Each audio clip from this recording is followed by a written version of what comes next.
Good morning, dear students. We are discussing chapter 3, fiber to fabric.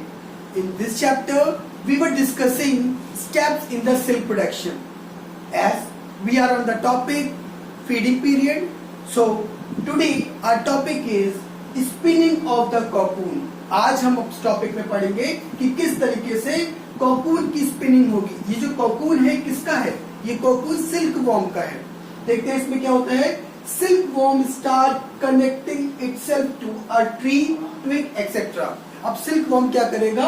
अपने आप को पेड़ के किसी भी पत्ती से, किसी भी टहनी से अपने आप को रोल करने लगेगा, कनेक्ट करने लगेगा.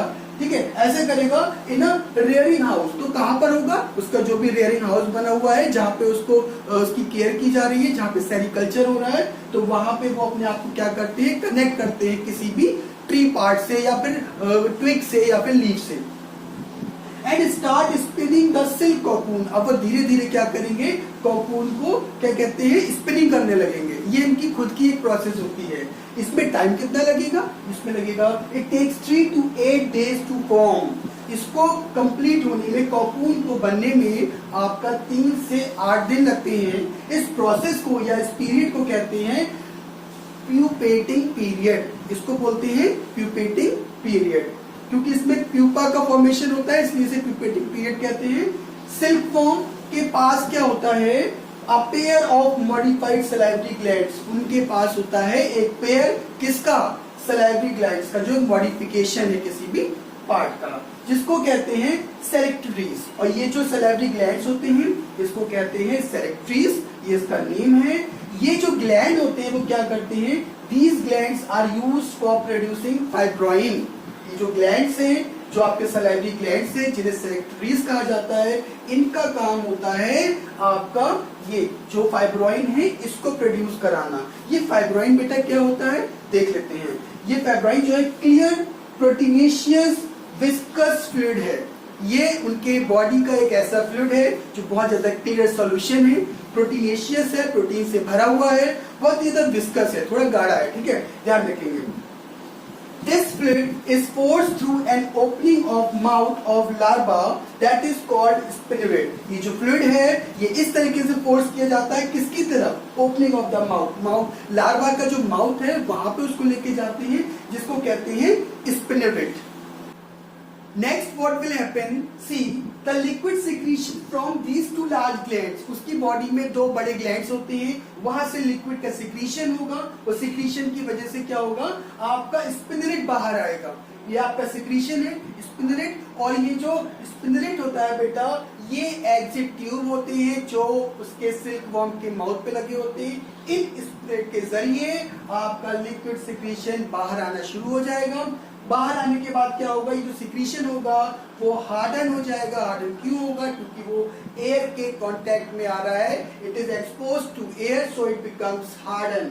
Okay, and forms 2 twin filaments. और जब वो हार्ड होगा तो 2 फिलामेंट्स बना देगा एक जैसे, जो कि आपके प्रोटीनेशियस फाइब्रोइन के बने होंगे.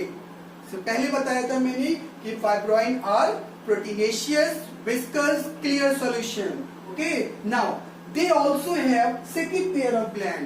आपके सिल्क वॉर्म के पास सेकंड पेयर भी होता है ग्लैंड का, जो सिक्रीट करता है गमी फ्लूइड. और जो सेकंड पेयर है आपका गमी फ्लूइड, काफी चिपचिपा टाइप का गम जैसा फ्लूइड सिक्रीट करेगा. कि क्या करने के लिए? To bind these two filaments together. इन दोनों फिलामेंट्स को बाइंड करने के लिए ये आपका सेकंड ग्लैंड से गमी फ्लूइड निकलना शुरू हो जाता है. ये जो गमी सब्सटेंस होता है इसको कहते हैं हम सेरेसिन. ध्यान रखेंगे, जो आपके सेकंड पेयर ऑफ ग्लैंड से निकलने वाला जो भी आपका गमी फ्लूइड है वो 2 फिलामेंट्स को टुगेदर बाइंड करेगा. और ये जो गमी सब्सटेंस होते हैं उसको सेरेसिन कहते हैं.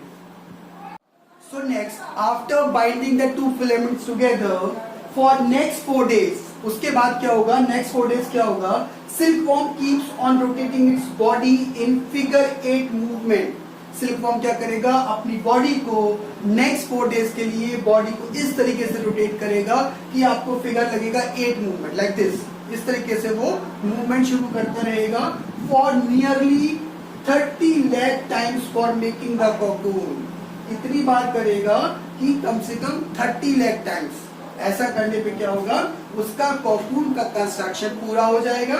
इन this period it produces 900 metre silk filaments. इस पीरियड के दौरान वो कम से कम 900 मीटर सिल्क का प्रोडक्शन करते हैं, सिल्क फिलामेंट का। In this period only the worms changes into pupa. इसी पीरियड में जो वॉर्म्स होते हैं, आपके रेशम के छोटे छोटे कीड़े होते हैं, वो पुपा में कन्वर्ट होते हैं। फर्दर डेवलपमेंट जो होगा आपका वो कंटिन्यू रहेगा कोकून की बॉडी के अंदर। जो आगे का जो डेवलपमेंट होगा, फर्दर डेवलपमेंट, वो कोकून की बॉडी में ही होता रहेगा। 3 weeks to finish the last stage. और ये जो आपका लास्ट स्टेज पूरी होने के लिए कम से कम 3 वीक्स लग जाएंगे, ठीक है।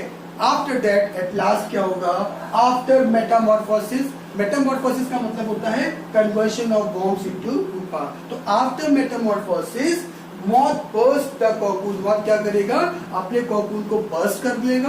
बर्स्ट करने से क्या होगा, जो लंबे लंबे सिल्क थ्रेड थे वो ब्रेक हो जाएंगे, टूट के छोटे छोटे पीसेस में कन्वर्ट हो जाएंगे। ये हमारी पूरी प्रोसेस थी जिसका नाम था spinning of the cocoon. I hope ये टॉपिक आज का आपको समझ में आ गया होगा students. So please keep revising all these points. Thank you.